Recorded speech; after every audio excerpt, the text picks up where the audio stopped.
अच्छा सर, हमने कल दिन के दौरान देखा था 22,550 ये लेवल हमने पार होता हुआ कल देखा था। करेक्ट, लगभग वहीं पहुंचे, 57 का ही था। और इनफैक्ट क्लोजिंग भी हमने काफी करीब ही देखी है। तो सर बताइए, इस लेवल का महत्व क्या है? तो नया कल मैं पूरे दिन भर क्यों इस लेवल का गाना गा रहा था। ये सबसे इम्पोर्टेंट, ये सबसे इम्पोर्टेंट है, क्योंकि मुझे इसके ऊपर क्लोजिंग चाहिए थी। ठीक है, एग्जैक्ट वहीं जाके बंद हुए। राइट, क्योंकि 22,550 में 3 दिन आपको क्लोजिंग मिली पिछले हफ्ते, और वहां से आप लौट के सीधा 22,000। तो मेरे लिए सबसे इंपॉर्टेंट ये है पहले कि यार कम से कम इसको तो पार करूं।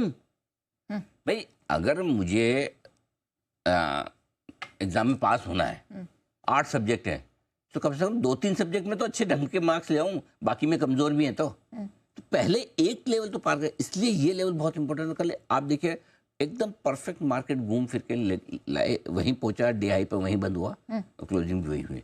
अब इसलिए मैंने कल आपको ये भी कहा था कि प्रॉफिट बुक कर लीजिए लॉन्ग पोजीशन पे। कल क्लोजिंग में हमने कहा था लॉन्ग पोजीशन पे प्रॉफिट बुक करिए, सुबह आपको फिर मौका देगा मार्केट।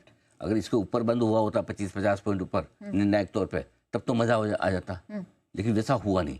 सो आज भी इम्पोर्टेंट है कि निर्णायक तौर पर इस लेवल को बाजार पार करे। ये मेक और ब्रेक लेवल है। इसके ऊपर अगर आज हम बंद हो गए, मजा आ जाएगा। क्या इसे मैं ट्रेंड रिवर्सल मानूं फिर? ना अच्छा। ये मैं नहीं जानना। नहीं। इसको क्या मानना है वो बताता हूँ। इसके ऊपर बंद होने पे आपको एक कॉन्फिडेंस आ जाना चाहिए कि अब हम 22,000 बहुत आसानी से नहीं तोड़ेंगे। 22,000 को तोड़ने के लिए बहुत पसीना आएगा। अच्छा, ठीक। तो मेरे लिए ना नीचे का खतरा कम हो जाता है। खत्म तो कभी नहीं होता मार्केट है, देखो है ना। कभी भी अपने ये बोलेंगे यही होगा, तब तो मार्केट हमेशा आपको बराबर कर देगा। भाई तू ज्यादा ओवर कॉन्फिडेंस में मत रहे। करेक्ट, ठीक है ना। सो लेकिन एक बार 22,550 के ऊपर निर्णायक तौर पे बंद होने पर कम से कम, और आज वीकली क्लोजिंग भी, सो कम से कम आपको ये रहेगा कि भाई हम इसको हम 22,000 आसानी से नहीं तोड़ेंगे।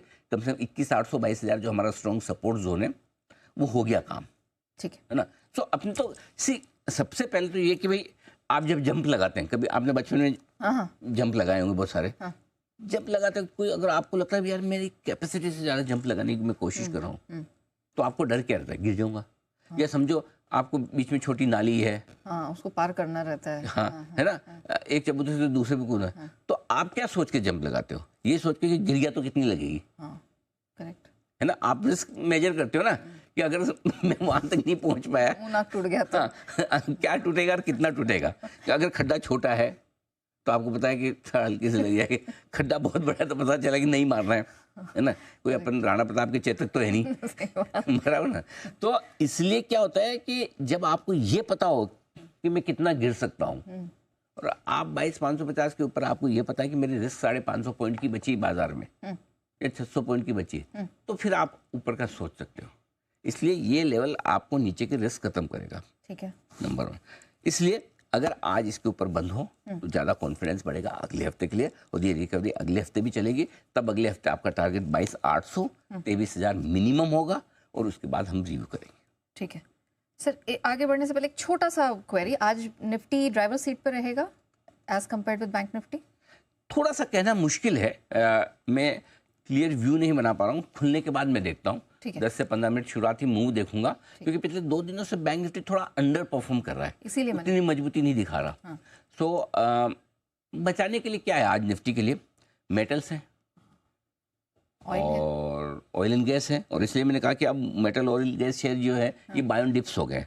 मेरा अगला सवाल वही था। तो अब तक ये तो अभी क्या है, इनके जो फंडामेंटल्स हैं वो इनको फेवर कर रहे हैं। फंडामेंटल्स मतलब क्या? एक कच्चे तेल का फंडामेंटल है। कच्चा तेल, बार बार मैं कह रहा हूँ, ये साल ही उन कंपनियों के लिए जिनको कच्चे तेल के गिरते हुए दामों से फायदा होता है। इस साल ये कंपनियां मजा करेगी, जिसमें कौन होगी? तेल कंपनियां, oil and gas, HPP, IOC, paint कंपनियां, एशियन पेंट, बर्जर टाइप, ठीक है, एविएशन कंपनियां, इंडिगो टाइप, और बाकी जो कंपनियां जिनके लिए रॉ मटेरियल कच्चे तेल की से जुड़ के निकल के आता है, ठीक है, नंबर 1। नंबर 2, एक और सेक्टर जिसके लिए थोड़ा माहौल ठीक होता दिख रहा है, वो है मेटल्स। डॉलर इंडेक्स का घटना मेटल्स के लिए पॉजिटिव है, और मेटल शेयर धीमे धीमे ऊपर हो रहे हैं। अब प्रॉब्लम एक ही कि हमारा स्टील सेक्टर की हालत है बड़ी खराब, न एक्सपोर्ट कर पा रहे हैं, न लोकल डिमांड है। सो अगर ड्यूटी आ जाती है स्टील पे अमेरिका को छोड़ के बाकी देशों से, तब तो काम बन जाएगा, ठीक है। सो वो तो ठीक है, बट अदरवाइज मेटल शेयर भी और ये भी दोनों बाय ऑन डिप्स है। तीसरा जो हमारे लिए सेक्टर हमें जो पसंद है वो बैंक। बैंक भले 2 दिन से नहीं चल रहा, हर रोज हर स्टॉक हर सेक्टर को चलना जरूरी थोड़ी है क्या? लेकिन बैंक बाय ऑन डिप है। अच्छा। हाँ, बैंक कंपैरेटिवली मजबूत है, तकनीकी तौर पर भी और फंडामेंटल भी। तो बैंक्स को भी डरना नहीं है बैंक्स में। तो ये 2 सेक्टर जब तक ये फंडामेंटल वापस क्रूड अचानक से भाग ना जाए किसी वजह से, या डॉलर इंडेक्स वापस से 108 110 ना हो जाए, तब तक ये 2 सेक्टर बाय ऑन डिप्स हैं। इनकी डायरेक्ट कोरिलेशन वहाँ से लीजिए। ठीक है, डन। आगे